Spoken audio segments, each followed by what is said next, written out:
All right, so here we are. Hi, baby. Hi.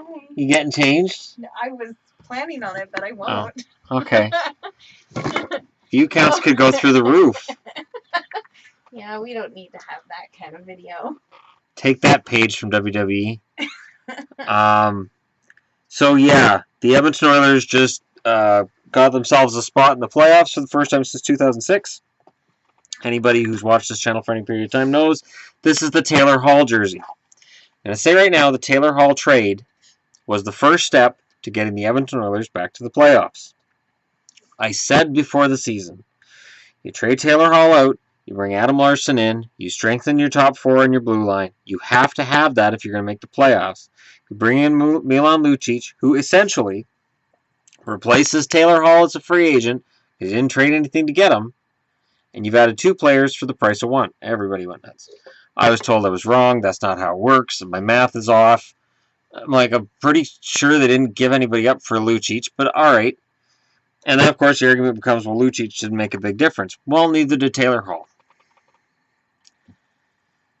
And when people say, well, Hall wasn't the problem, I didn't say Hall was the problem. I'm just saying that a move like that, a gutsy move like that by Peter Chiarelli has got the Oilers back into the playoffs. And if anybody wants to argue that, oh, well, it's been all McDavid, well, then why didn't they have a better record with McDavid in the lineup last season? They didn't. The Edmonton Oilers needed to improve their blue line. And they signed Russell on that blue line. They brought in Adam Larson. They showed their faith in Talbot. And here we are. They're in the playoffs.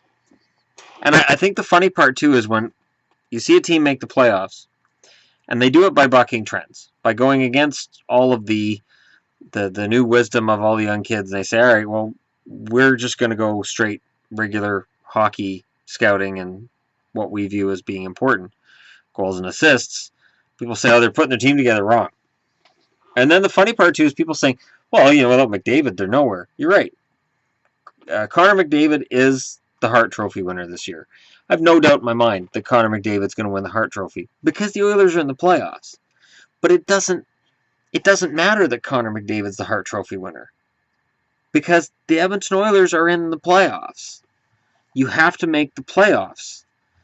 So anytime anybody says, well, they're doing it wrong, my answer is, but they're in the playoffs. It doesn't matter if they're doing it in a way that other people don't like it. They're in. Making the playoffs in the NHL is not as easy as it once was. I was growing up, 16 out of 21 teams made the playoffs, and if you missed the playoffs, you had to be either horrendous or you were in the Patrick division. Now 16 out of 30. Next year, 16 out of 31 teams make the playoffs. It is not easy to make the playoffs. A little bit over half the league makes the playoffs. It is not easy. And it is a grind. It is an 82-game grind.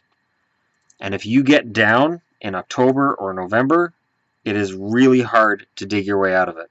That's why I respect what Tampa's done to this point. In just getting back into the conversation, even if they don't make the playoffs. Just the fact they were the worst team in the East and then they pulled it together. Kudos to them. But for the Oilers, they have stayed consistently good. They've stayed ahead of the curve. They've never really gone through any kind of, 15-game period where they were down and everything was falling apart for them. It just hasn't happened. The Oilers are full value for this playoff spot. And they're not going to be easy to knock out of the playoffs either.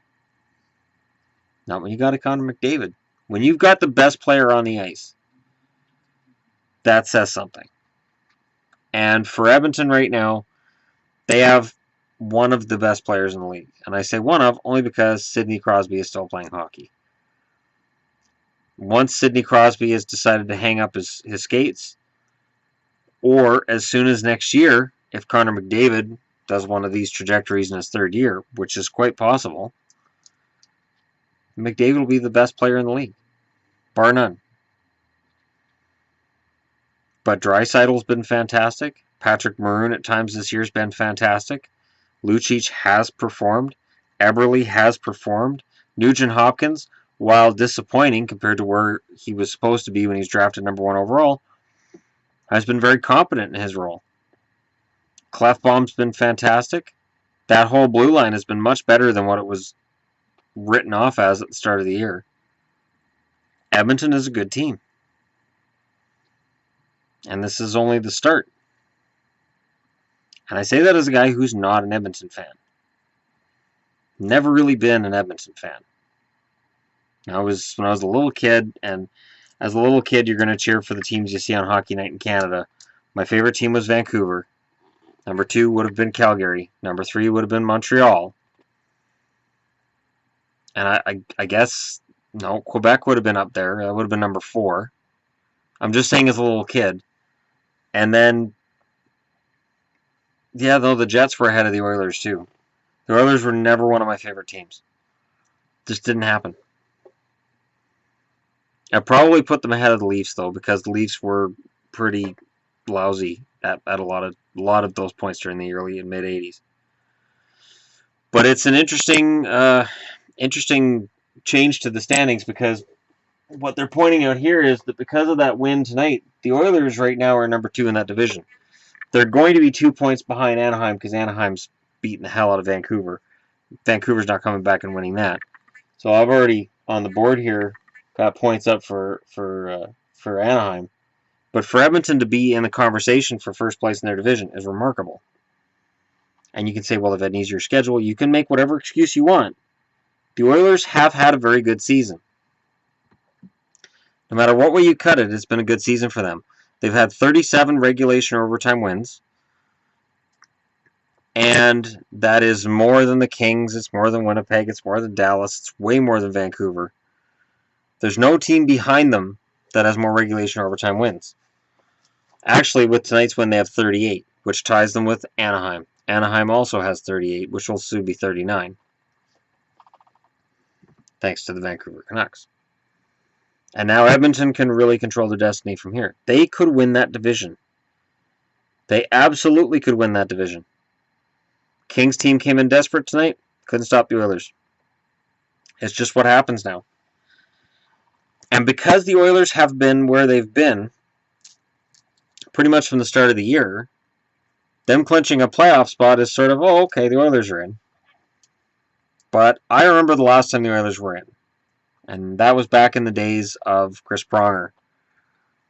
It was a long time ago. And they deserve their own video, patting them on the back and saying, for tonight, Oilers fans can congratulate themselves. Much like Sharks fans are going to be with that goal that was just scored over my shoulder. I hate the Sharks. So I'm in a tough spot here now as a hockey fan. If the Oilers are against those Sharks, dirty stinking Sharks, or they're against the Ducks, I have to cheer for Edmonton. This is not a comfortable thing for me. This isn't something I'm happy about. I'm no more happy about this than you are, Oilers fans. But we may end up on the same side come playoff time. And I hope we can coexist peacefully. Because as a Canuck fan, I know I'm not going to be welcome in all of your homes. I know I'm not going to be welcome in your fandom, because I may be seen as a jinx. But I wasn't able to jinx you guys away from getting numerous Stanley Cups in the late 80s and in 1990. So hopefully we can all agree to let bygones be bygones. And congratulations to the Ottawa? Congratulations supposed to Canada right now on making the playoffs. But this is Edmonton. Edmonton's made the playoffs again. I mentioned the video earlier. My brain's kind of right now. But Edmonton being in the playoffs is big. And I don't think anybody has a right to diminish that. And people are going to try to. I mean, a lot of people saying, well, without Talbot and McDavid, you wouldn't be anywhere. Without Holtby and Backstrom, where would the Washington Capitals be? Without Murray and Crosby, where would the Penguins be? Like, it's a ridiculous argument. It's ridiculous. Without Bobrovsky and Atkinson, where would Columbus be? Well, they'd be down where Columbus normally is. It's part of what happens with hockey. Sometimes that one player is enough to boost you up. And if it's been most of McDavid, good for him.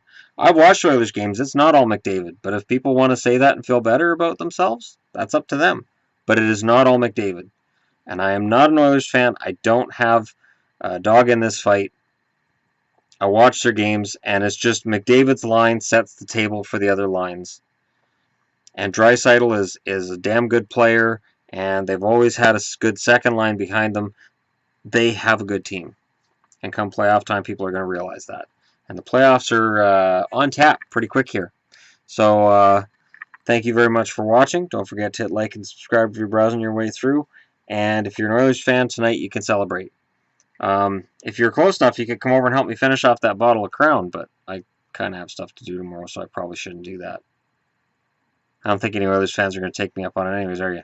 No, I didn't think so. All right, I'll talk to you guys again later.